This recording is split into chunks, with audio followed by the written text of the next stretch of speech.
जय श्री कृष्णा। प्रिय दर्शकों, आप सभी का स्वागत है हमारे इस YouTube चैनल पर। दर्शकों, आप सबको जन्माष्टमी की बहुत बहुत हार्दिक शुभकामनाएं। दर्शकों, आज के इस वीडियो के अंदर मैं भगवान श्री कृष्ण के जन्म के समय को लेकर के, यानी कि उनकी कुंडली को लेकर के कुछ ऐसे महत्वपूर्ण तथ्य आप लोगों के सामने रख रहा हूं जो निस्संदेह आपके ज्योतिषीय ज्ञान को भी बढ़ाएंगे और आपको ये भी समझने को प्रेरित करेंगे कि कैसे जीवन के अंदर कुछ ग्रह, अच्छे ग्रह भी हमारे पूरे जीवन को परिवर्तित करने की ताकत रखते हैं। दर्शकों, भगवान श्री कृष्ण का जन्म भाद्रपद माह के अंदर कृष्ण पक्ष, अष्टमी तिथि और रोहिणी नक्षत्र के अंदर हुआ था। यानी कि भगवान श्री कृष्ण का जन्म रोहिणी नक्षत्र में हुआ था, अष्टमी के दिन हुआ था, जो कि 6 तारीख की रात को 12 बजे का समय है। जन्म समय रात्रि के 12 बजे का है, इसीलिए 6 सितंबर 2023 को रात्रि 12 बजे ठीक वही समय होगा जब भगवान श्री कृष्ण का जन्म हुआ था। ऐसे में जो भगवान श्री कृष्ण की कुंडली बनती है उनके जन्म समय की, जब आप इसको देखेंगे तो आप पाएंगे कि वृषभ लगन की कुंडली है। और एक बार इस कुंडली के अंदर हम ग्रहों की स्थिति पर विचार करते हैं। आप यहां पाएंगे कि चंद्रमा अपनी उच्च राशि में स्थित है। एक अच्छी चीज है, आप ऐसा मानेंगे भी। लेकिन यहां पर केतु भी साथ में है और केतु अपनी नीच राशि में स्थित है। सप्तम भाव में राहु है, राहु भी अपनी नीच राशि में है। सूर्य इस कुंडली के अंदर स्वराशि के स्थित है और केंद्र में स्थित है। बुध की स्थिति आप देखेंगे तो आप देखेंगे वो भी उच्च की स्थिति में, यानी कि वो भी अपनी उच्च राशि में स्थित है। आप शनि और शुक्र को देखेंगे तो वो भी, शनि भी अपनी उच्च राशि में स्थित है और शुक्र अपनी स्वराशि में स्थित है। मंगल भी उच्च के हैं और बृहस्पति भी स्वराशि के हैं। दर्शकों, जब इस कुंडली को आप देखेंगे तो आप देखेंगे कि राहु और केतु की परिस्थिति को अगर छोड़ दें तो बाकी सभी बहुत ही अच्छी परिस्थितियां आपको ग्रहों की नजर आ रही है।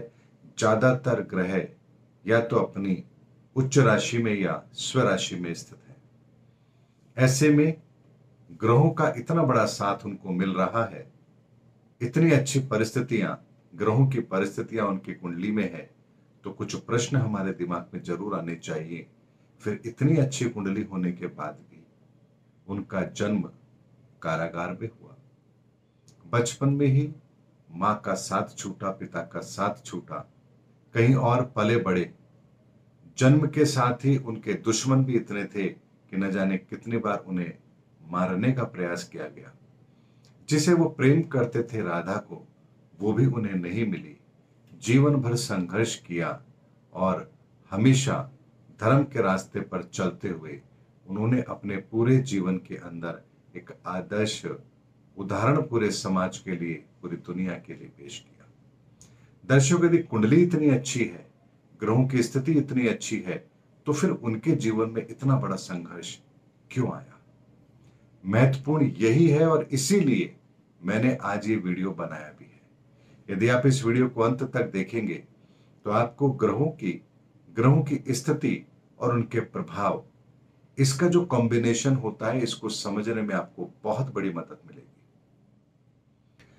दर्शकों, जब बात करते हैं हम ग्रहों की स्थिति की, तो ये तो एक साधारण सी बात है। आपको भी पता है कि उच्च का चंद्रमा है, स्वराशि का बृहस्पति है, उच्च का मंगल है।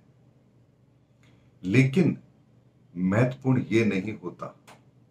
महत्वपूर्ण ये होता है कि आपका लग्न कौन सा है। जब हम भगवान श्री कृष्ण की कुंडली देखते हैं तो वो कुंडली बनती है वृषभ लगन की, यानी वृषभ राशि और वृषभ लग्न।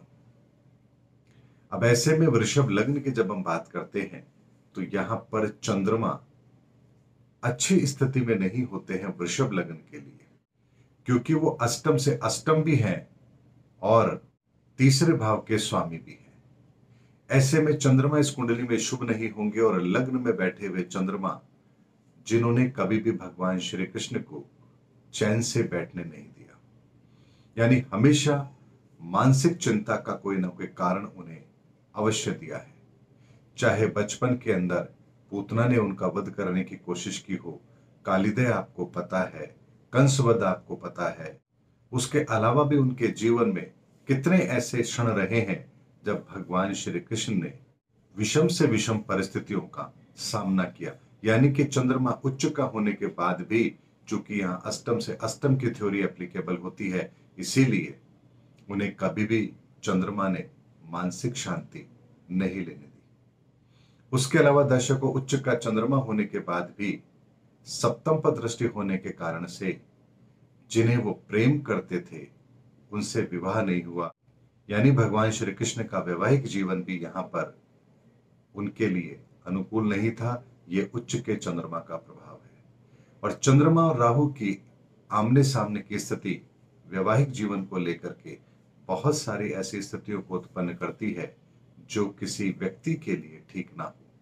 रुक्मणी विवाह कैसा हुआ ये आप सब लोग जानते हैं।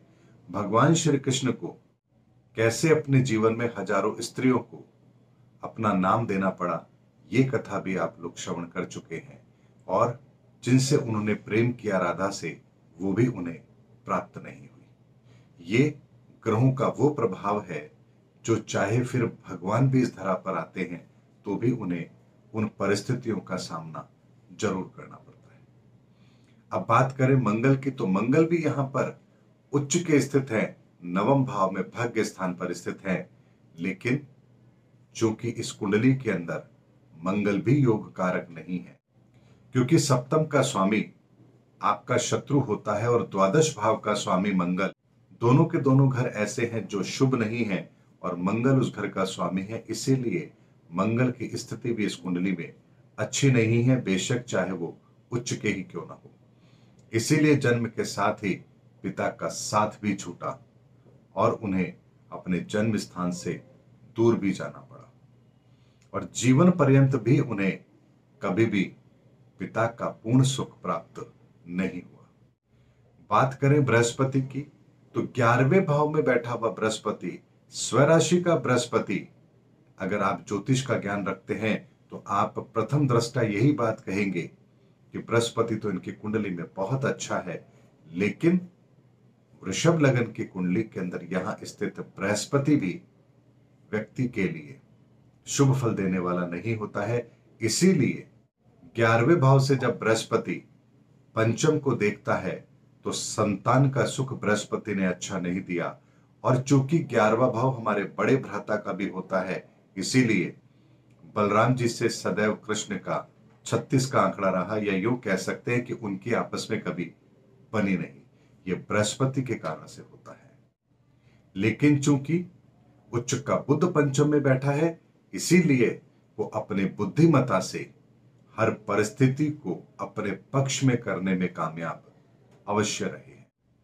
उसके अलावा दर्शकों, सूर्य उनकी कुंडली में स्वराशि का चतुर्थ भाव में है, इसीलिए जीवन पर्यंत बेशक चाहे उनका जन्म कारागार में हुआ हो, लेकिन फिर भी कभी भी ऐश्वर्य की कमी उनके जीवन में नहीं आई। बाल्यकाल से ही उन्हें नंद बाबा और यशोदा के यहाँ पर लालन पालन मिला। उसके पश्चात उन्होंने स्वयं ने अपने पुरुषार्थ से जीवन के अंदर उन लक्ष्यों को प्राप्त किया जो किसी भी साधारण व्यक्ति के लिए लगभग असंभव है। ये सब स्वराशि के चतुर्थ भाव में होने के कारण से होता है। यानी व्यक्ति जीवन में जो डिजर्व करता है वो उसको अवश्य मिलेगा, चतुर्थ भाव में यदि कोई शुभ ग्रह स्थित है तो। और इस पूरी कुंडली का सबसे महत्वपूर्ण जो एक स्थान है वो है छठा स्थान।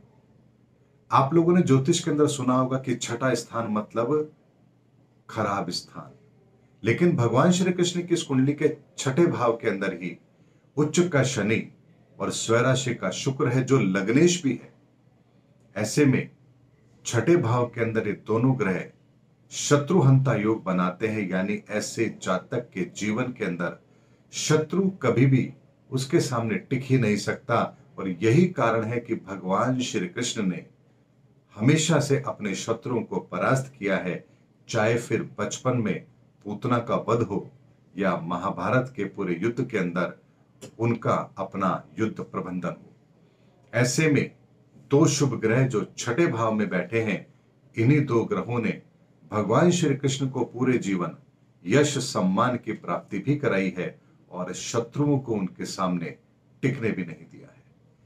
दर्शकों, इस कुंडली का विश्लेषण करने का मेरा तात्पर्य ही यही था कि जीवन के अंदर आपको यह समझना पड़ेगा इस कुंडली के एनालिसिस के बाद में कि तीसरा, छठा, आठवां, 12वां भाव, अगर इन भाव में भी कोई शुभ ग्रह स्थित है तो वह आपको पूर्णतः शुभ फल देंगे। और यदि कुंडली के अंदर कोई ग्रह उच्च का भी है तो भी वो ग्रह यदि योग कारक नहीं है तो आपको अशुभ फल देगा। इसीलिए दर्शकों, इस पूरी कुंडली के एनालिसिस को एक उदाहरण के तौर पर मैंने आप लोगों के सामने रखा है ताकि आप लोग भी ये समझ पाए कि अगर कुंडली में कोई ग्रह शुभ है तो केवल इस बात का आकलन कीजिए कि उसकी शुभता कितनी है और वो कितना अच्छा रिजल्ट आपको देगा। अगर कोई ग्रह नीच का भी है लेकिन वो शुभ अवस्था में है तो भी आपको शुभ फल देगा, और कोई ग्रह यदि उच्च का है लेकिन उसके कुंडली में स्थिति ठीक नहीं है तो वो भी आपको अशुभ फल देगा। जैसे भगवान श्री कृष्ण की कुंडली में चंद्रमा उच्च का है, बृहस्पति स्वराशि है और मंगल भी उच्च का है, उसके बावजूद भी इन ग्रहों ने भगवान श्री कृष्ण के जीवन में हमेशा चैलेंजेस दिए हैं। और यही कारण है कि भगवान श्री कृष्ण ने अपने जीवन के अंदर उन कष्टों को या उन अवरोधों को अपने जीवन में प्राप्त किया, जिन अवरोधों को पार करके ही भगवान श्री कृष्ण ने हमारे सामने एक उदाहरण पेश किया। दर्शकों, उम्मीद करता हूं आज के वीडियो के अंदर भगवान श्री कृष्ण के जन्म के इस शुभ अवसर पर इससे बड़ा मैं उपहार आप लोगों के लिए कुछ और नहीं लेकर आ सकता था, इसीलिए वीडियो बनाकर मैं आप लोगों के सामने लेकर आया हूं। उम्मीद करता हूं इस वीडियो के माध्यम से आप लोगों को ज्योतिष ज्ञान भी मिला होगा और ज्योतिष के वो बारीक से बारीक सूत्र जो कैसे हमारे जीवन में एप्लीकेबल होते हैं, कुंडली पर एप्लीकेबल होते हैं और हमारे ग्रहों की दशा और दिशा को तय करते हैं, इसको समझने में आपको बहुत सहायक भी सिद्ध हुए होंगे। उम्मीद करता हूं दर्शकों मेरा वीडियो आपको जरूर अच्छा लगा होगा। अगले वीडियो में आपसे फिर भेंट होगी, तब तक हमारे चैनल पर बने रहिए। जय हिंद, जय भारत।